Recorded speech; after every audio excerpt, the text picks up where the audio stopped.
ఆకాశానికి దగ్గరగా 25 ఫ్లోర్ల అపార్ట్మెంట్ లో ఉంటున్నామేమో.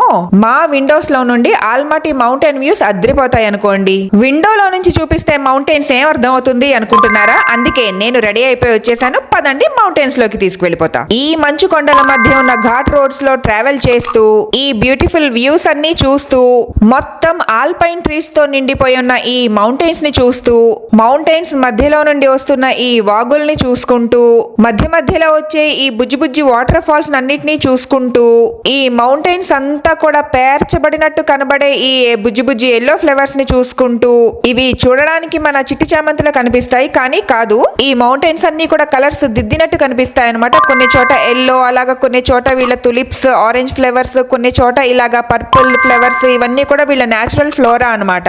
ఏ ఫ్లవర్స్ అయితే ఉన్నాయో కొండ మొత్తం అదే కలర్ లో చాలా అందంగా కనిపిస్తుంది. అవన్నీ చూసుకుంటూ మా ఇంటిలోంచి కనబడే మంచు కొండల మధ్యలోకి వచ్చేసాం. అదే ఈ ప్లేస్. ఇదే బిగ్ ఆల్మాటీ లేక్. మా ఇంటిలోంచి మంచు కొండలైతే కనిపిస్తాయి గానీ ఈ కొండల మధ్య దాగున్న ఇంతింత అందాలైతే కనబడవే. అందుకే మిమ్మల్ని తీసుకొచ్చేసాను. మా లేక్ ఒక లైక్, నా ఛానల్ కు ఒక సబ్స్క్రైబ్ మర్చిపోకండి. ఈ ప్లేస్ కి ఎలా చేరుకోవాలో చెబుతూ దీన్ని ఇంకా క్లియర్ గా చూపిస్తూ A to Z full details తోటి ఒక లాంగ్ వీడియో కూడా చేశాను. ఛానల్లో ఉంది, వెళ్ళి చూడండి. ఇంకా ఇలాంటి విషయాలు కజాఖ్స్తాన్ కబుర్లు బోలెడు చెప్తాను. సబ్స్క్రైబ్ చేసుకోండి.